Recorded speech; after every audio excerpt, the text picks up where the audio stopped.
fatherly advice? It's been a while for you to have a kid that age, but I can't remember what I had for breakfast. I'll tell you what, he's incredible, and just the way he manages everything. Going back to last summer when Tommy was born, he navigated that in the summertime and made sure he was present when he needed to be present at home and still got his work done in the gym. So he's having a heck of a year. It's been fun to watch.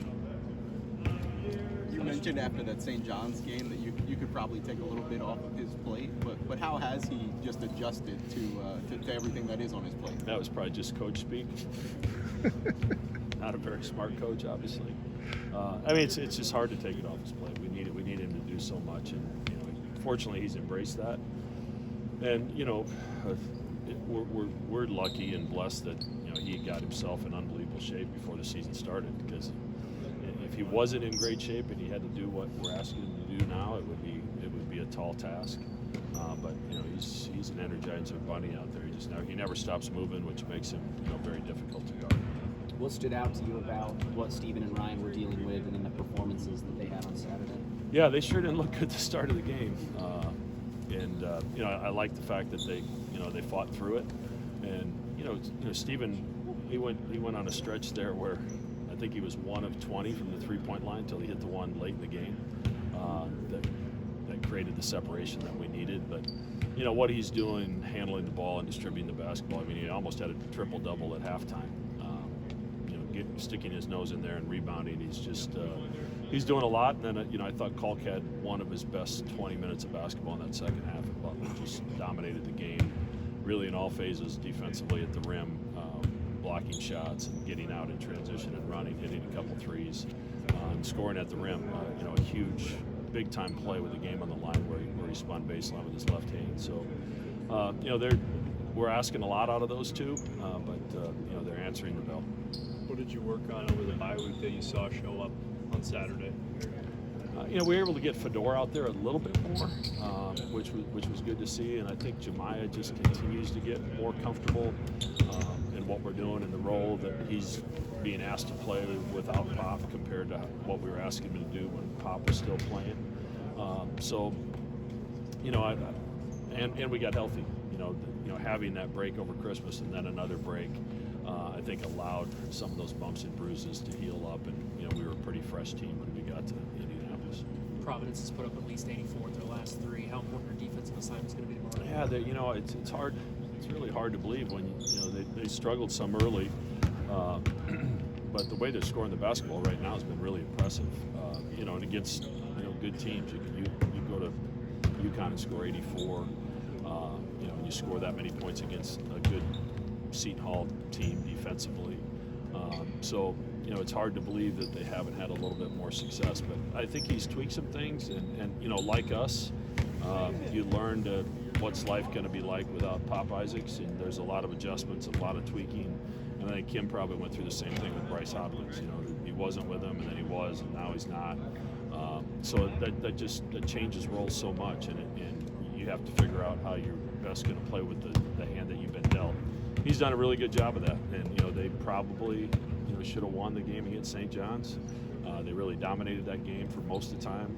They go to Stores and lead for 32 minutes of that game before getting beat in the last 6 or 7 minutes. So they're playing their best basketball this season right now, and it's obviously with both of us at 3 wins in the conference. It's a huge game for both teams. Jackson's 3-point percentage continues to rise. He had 2 assists, no turnovers in that last game. How have you seen him continue to find ways to contribute and be comfortable out there? Yeah, I think he's number one, he has no fear, as we talked about. He's comfortable shooting the shot, no matter how much space he has.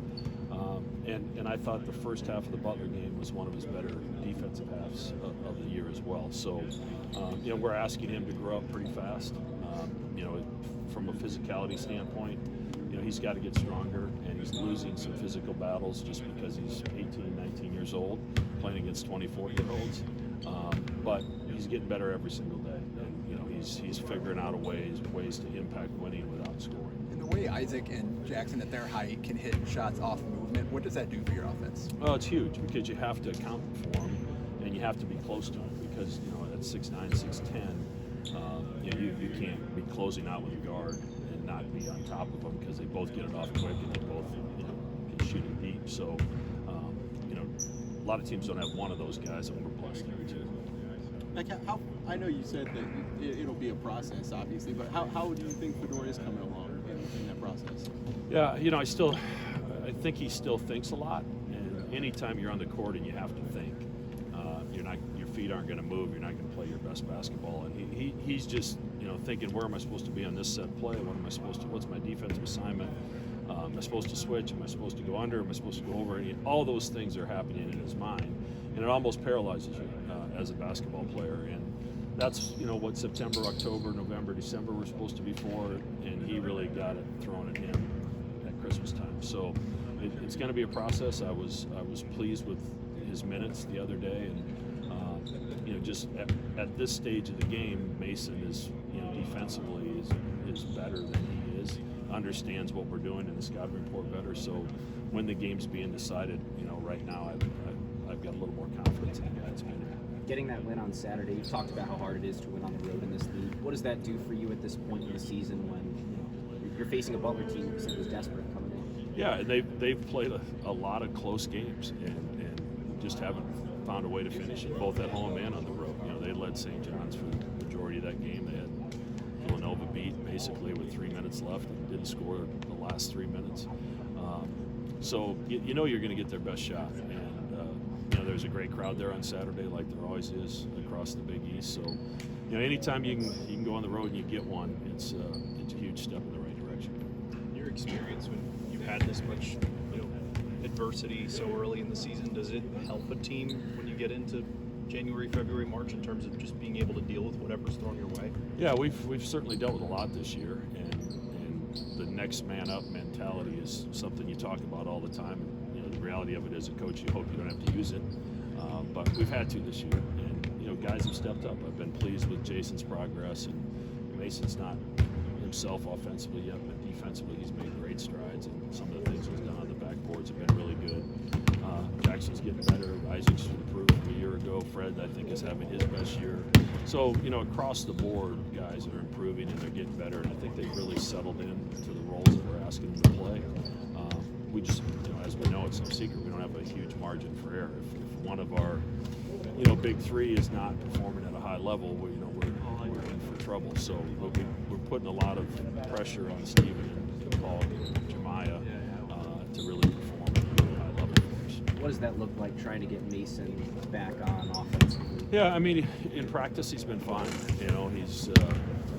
He needs to hunt some shots a little bit in games. I think he's playing not to make a mistake right now, and you don't want to think like that. But he's battled through a lot of adversity in the summer with a broken leg, and then missed a couple weeks of practice with various injuries in October and November. So we just got to get him back in the flow. And I think the most important thing is he just needs to see one go in.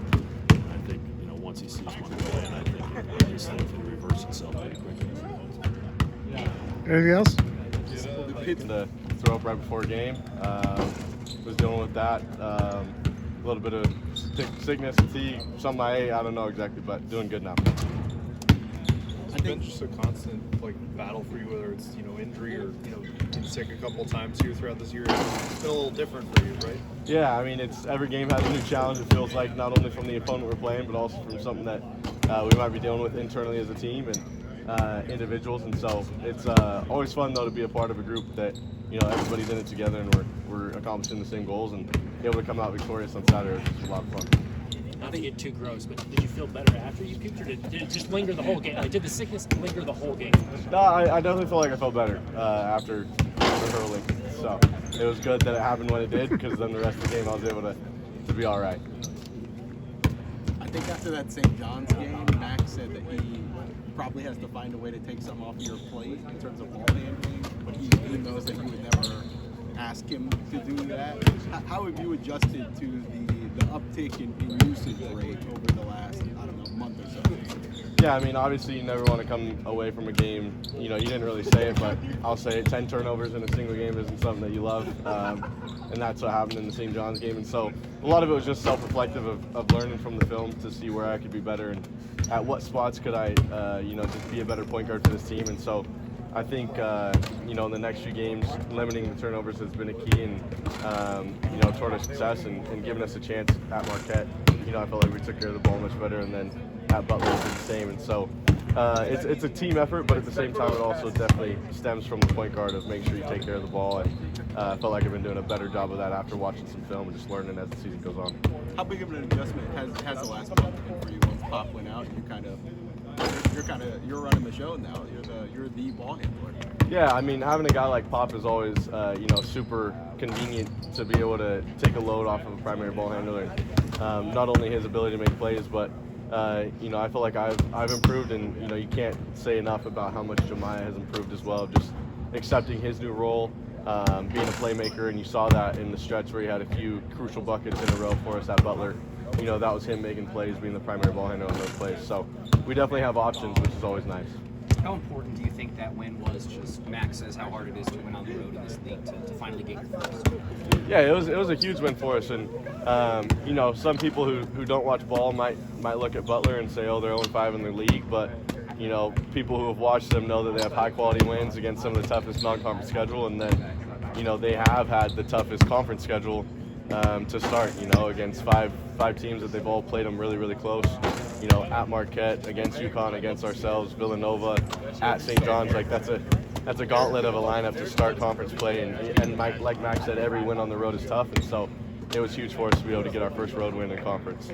You've got Providence now. They put up 84 in the last three. How important will defense be here tomorrow? Yeah, defense is going to be a huge key. Obviously, they played Saturday, we played Saturday, Tuesday game, quick turnaround.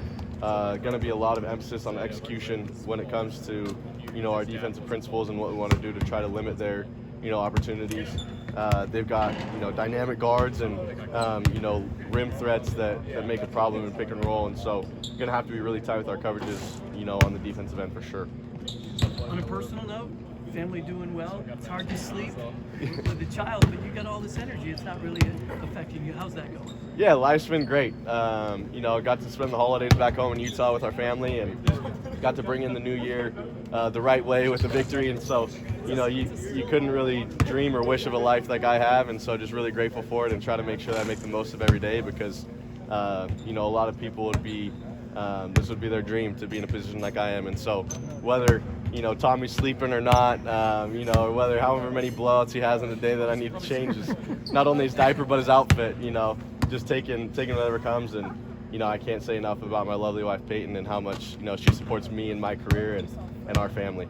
Two more. How did Tommy handle the plane ride? Tommy does good on the plane rides. He got upgraded to first class on the flight back from Omaha, and so he was loving his big seat with his mom, and he's been doing good.